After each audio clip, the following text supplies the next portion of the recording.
because that is what will lay the groundwork for further boundary breaking with greater confidence on your part.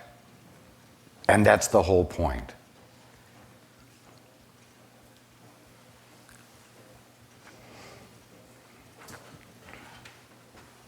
And as I said, there are never any accidents. And so, when there is a termination of a pregnancy, it is happening with an individuality for whom the brief experience is appropriate, and one of greater duration would not be appropriate.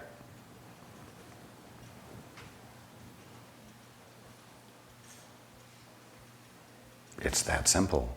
It's that loving. It's that orderly.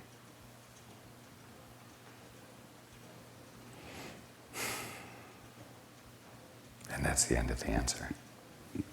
Thank you. You are welcome. Hands.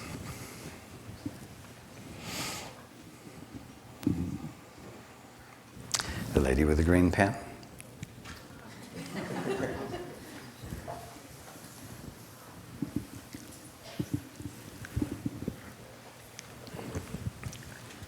Before you begin, does anyone have a strong objection to what I've just said?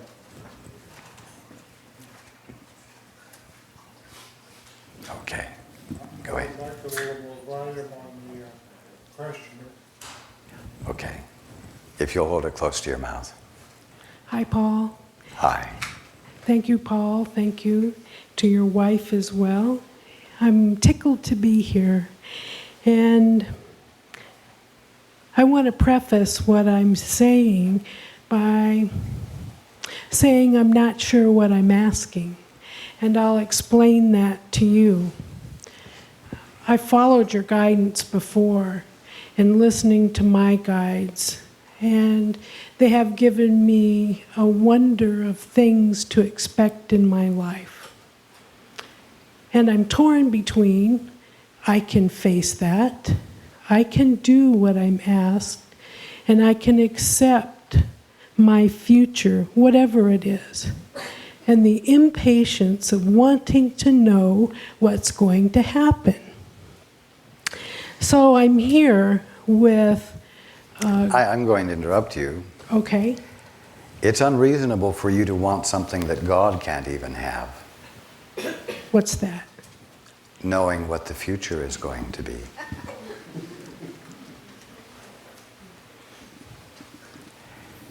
Creation must be spontaneously new, else it must be a repeat of something old, of something already known. Behold, I make all things new. That is, you might say, God's motto. More than that, it's the very nature of the movement of God or the movement of creation. So when you want to know the future, you are wanting to know something that God doesn't even know, because the spark of creation itself is eliciting what has never been before. Then how can we expect things that we expect to happen, but haven't happened yet? You know, at times, Paul asks future-oriented questions, like how many people will be coming to the gathering,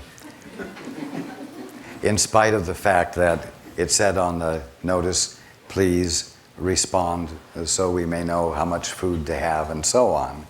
How many people will actually be coming? And so I indicate to him what the greatest likelihood is. But I cannot give him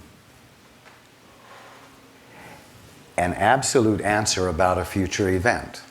And when something is said about the future, it takes all of the current factors into hand, and it becomes a sharing of the greatest likelihood.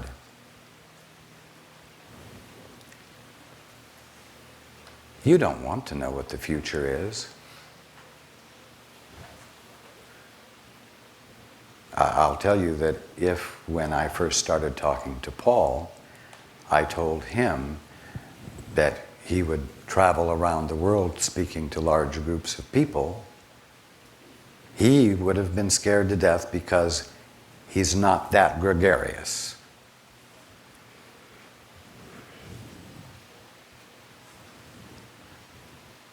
He asked me whether we would ever be in the middle of controversy, and I said no. And we haven't been.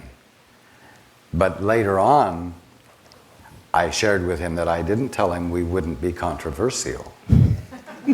If I had told him we would be controversial, he probably would have been afraid.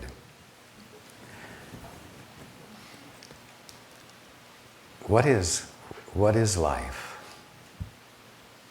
Life is learning to ride the cusp between what has been and what will be, between the known and the unknown. And it is learning to ride this cusp with grace, like someone on a surfboard.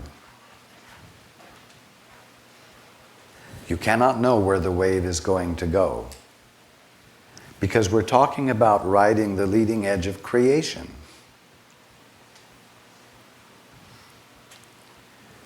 Of that which is new. What then does that mean? That means that you are reduced to being the on-the-spot observer of creation happening, not the accomplisher of anything. Not someone getting from here to a goal, an end point. You learn to be the ever-present observer of the movement of God. Now, what does that look like?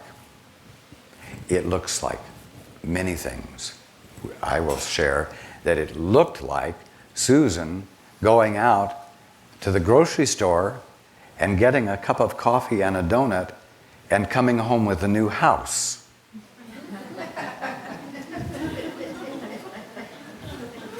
It looked like me telling Paul, make an offer on this house and give that $500 earnest money when all there was in the bank account was $800 and no apparent means whatsoever to purchase a very expensive home. This was totally unexpected and apparently impossible according to Paul's then current sense of what was possible. And it's looked like riding a wave that's been miraculous.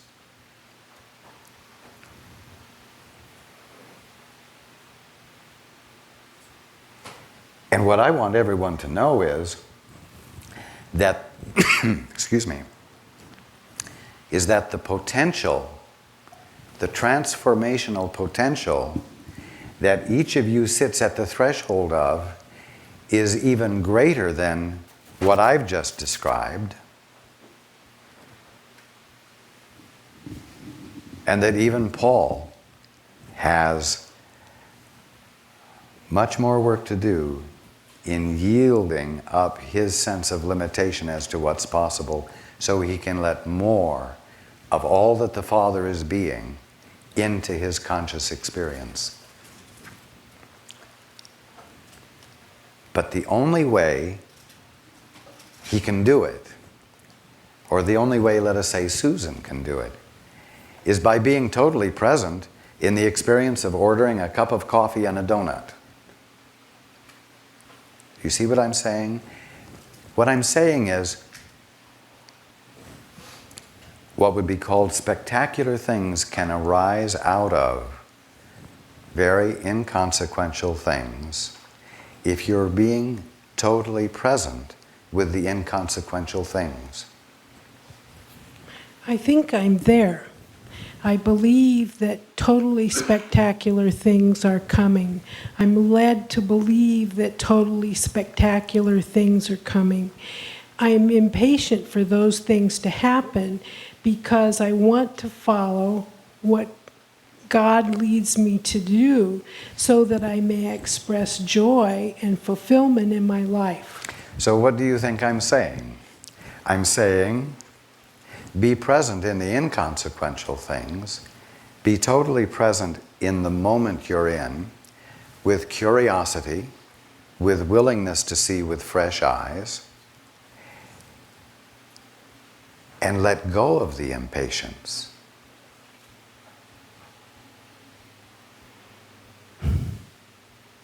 How do I do that?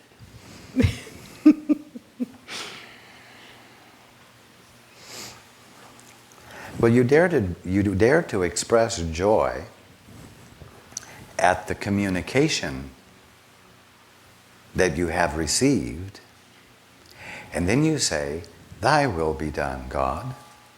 Thy will, not mine, be Right, done." right. Well, impatience is my will. Impatience is your will. So when you say, "Thy will be done,"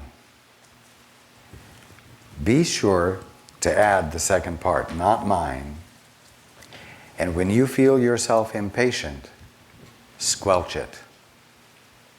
Stop it.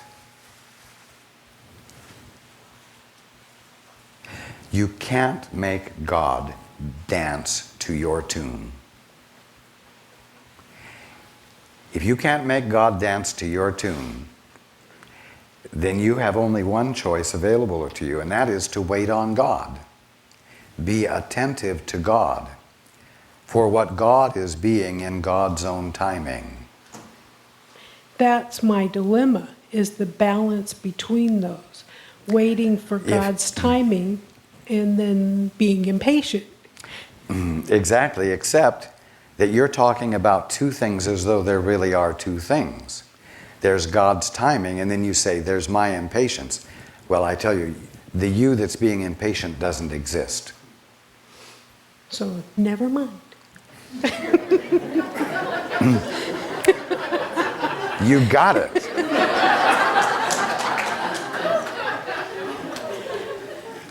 There was a specific question. You think there really is a you that can say, "Hurry up, God." All of you do. I'm not singling you out. I know, I recognize it in others because I had it in myself. There was a specific question that I was sent here to ask. And you may also tell me that I don't have the question to ask, but I'll go through the motions anyway. One of the messages to me is about the second coming of Christ. And I was told for about a year that I was the second coming of Christ. And that message has been modified that I am a leader in the second coming of Christ. I don't know what that means, so I ask for your interpretation. Well, we were just talking about leading edges, weren't we? And Yes. that every single one of you is on your leading edge. And as everyone allows them to be on themselves to be on their leading edge, with a willingness to yield to or succumb to the unknown that's just on the other side of the leading edge, you all become leaders. It's when you're busy telling each other what you ought to be doing and think that you're being a leader that you're not being a leader at all. But it's when you're standing on your own leading edge and screwing up enough courage to trust into the unknown that's in front of you and wait for it to disclose itself that you begin to be transformed. And as you begin to be transformed, you become an example. Not because you decided to be an example, but because when you're in the middle of transformation, it sticks out all over you. And in that sense, you become a force for good in the world and a leader. And you also become the Christ that you are, being more fully awakened. So you are the second coming, but so is the lady next to you and the lady in front of you. Terrific. Like I've said before, I already came once. Now it's your turn. And your turn, and your turn, and your turn. And that's the second coming. Terrific. I understand. Thank you. You're welcome. And I'll tell you that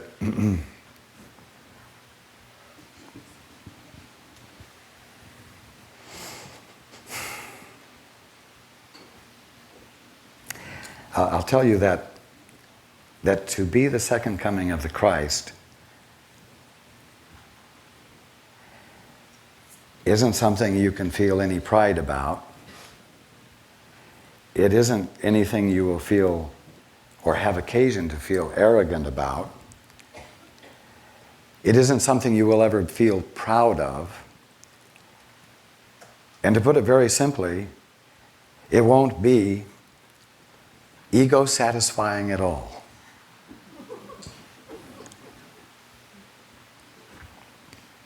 It will be humbling. And as I've said before, humbling experiences move you into humility. The ego doesn't like to be humiliated. None of you like to feel humiliated. But that is what moves you into genuine humility.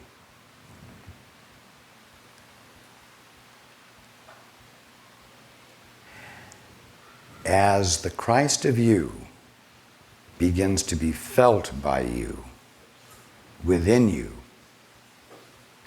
you will feel more grounded, more stable, more invulnerable, but not powerful at all.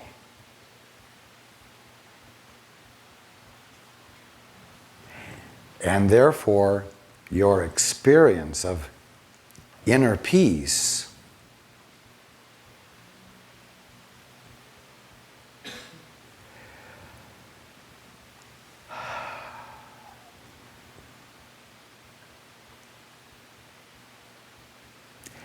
will simply be, quote, the way things are, unquote.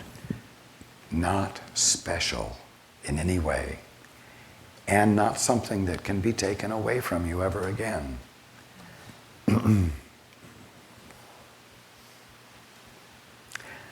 So, when guidance says you are the second coming, or a leader in the second coming, watch, because it's very easy for the ego to jump in there and say, "Oh, I've been given a really important job." And maybe it doesn't make you feel powerful. It might make you feel a little overwhelmed and uncover in you a feeling like maybe you're not going to be up to the task. But that's all ego shit.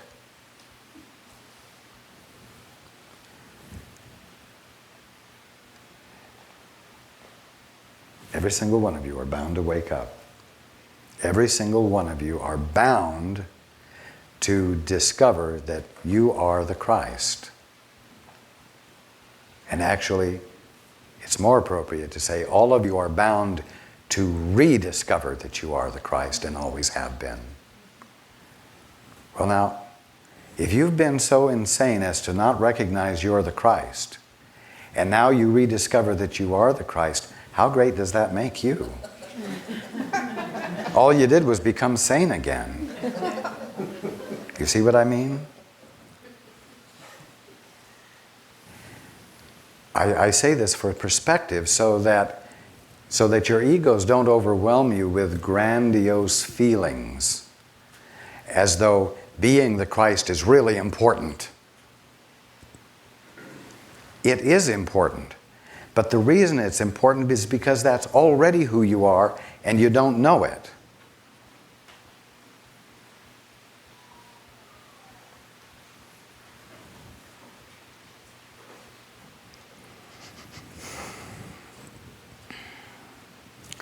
What you can ask instead of being impatient is, Father, Holy Spirit, Jesus,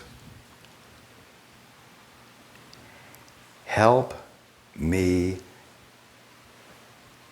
not be so resistant to my experience of who I truly am. Help weaken my resolve to see things my way, so that I might be infilled with the Father's way of seeing. You see?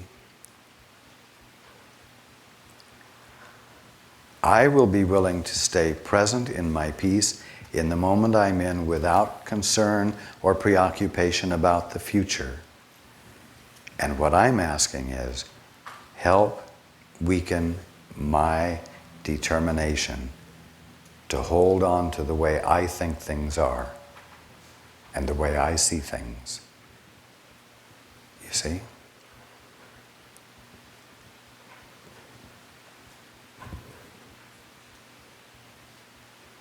Okay. Thank you. You are welcome.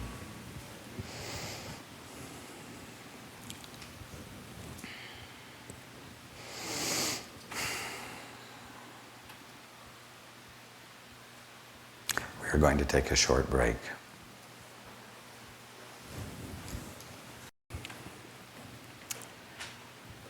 Okay, hands.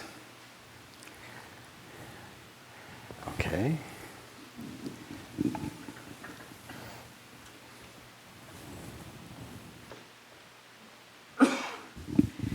Raj, I'd like to ask you to continue to talk about loving unconditionally.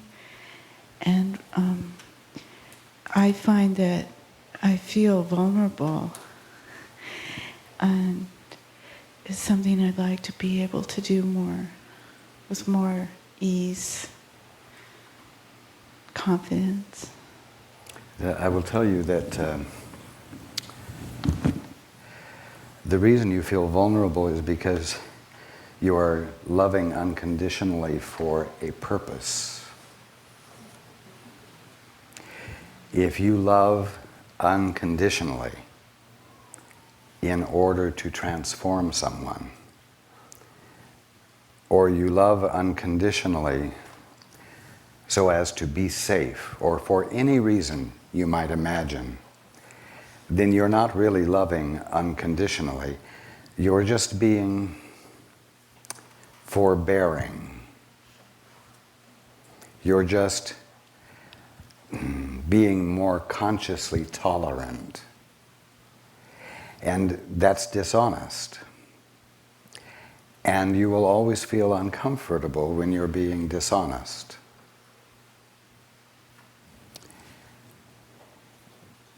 Loving unconditionally means that you put no obligations on anyone else to be a certain way because you are being unconditionally loving. When you're being unconditionally loving, you are indeed giving another the right to be exactly where he or she is, without bringing judgment to bear on it and communicating that judgment. That's an honest position. And if you are in a relationship and you're being unconditionally loving, and your love isn't being received, then because you're being honest and you actually are being unconditional, you will know that it's appropriate to leave the relationship. Because in effect, there is no relationship, because no communication of love, no two-way communication. And as a result, when it becomes apparent to you that it's appropriate not to try to do something that isn't working, when it becomes apparent to you that there really isn't a relationship, then you will not leave the relationship with reaction. You'll do it because it's obviously intelligent. It's what is obviously comfortable.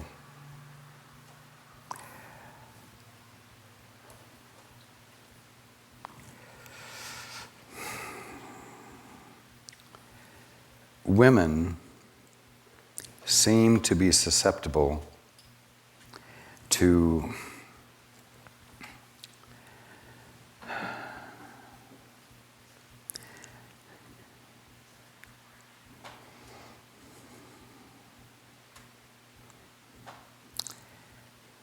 the idea that they, with their pure love, can change men.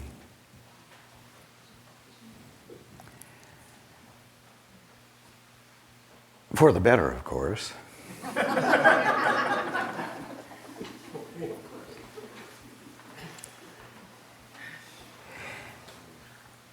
And if these women become, let us say, metaphysically or spiritually oriented, they come to believe that they have even greater power for changing their man, because now God is behind them. And God can come through in the unconditionality of their love.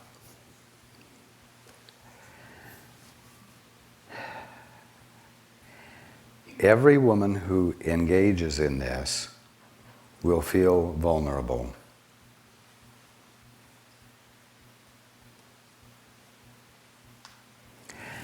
What is unconditional love? It's love that is extended for no good reason.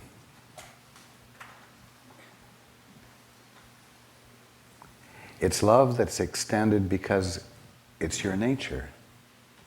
It's what you're filled with. And how can you do anything other than just let it go into the world, let it go into your relationship, your relationships with everyone? That can't ever cause you to feel vulnerable. Microphone. Well, just to continue with this relationship situation you were talking about, what if, I forget now what I was going to say. So what feels vulnerable is you have the you're motivated to express love, and the other person's behavior is unloving, and how to, and then I have a desire not to close my heart. So that's why I'm asking you about conditional love, unconditional love, I mean, where your expression of love doesn't depend on someone else's behavior. But then I'm saying this feeling of vulnerability comes up in knowing that if you put yourself in a situation of expressing, caring for someone and they reject it, it's hard not to mind, for me anyway. It's hard not to what? Mind that, for that not to have a sting. Exactly. That's because at the bottom line, the unconditional love was a tool for accomplishing something, and therefore wasn't really unconditional. The unconditional love is a love that is extended, and if the resulting experience isn't particularly fulfilling, the unconditional lover moves in a direction where there is an experience of fulfillment. But then that sounds like you're still looking for something because you want it to be fulfilled. It's really simpler than that. Okay. It's simpler than that. It's this: don't do what you don't like.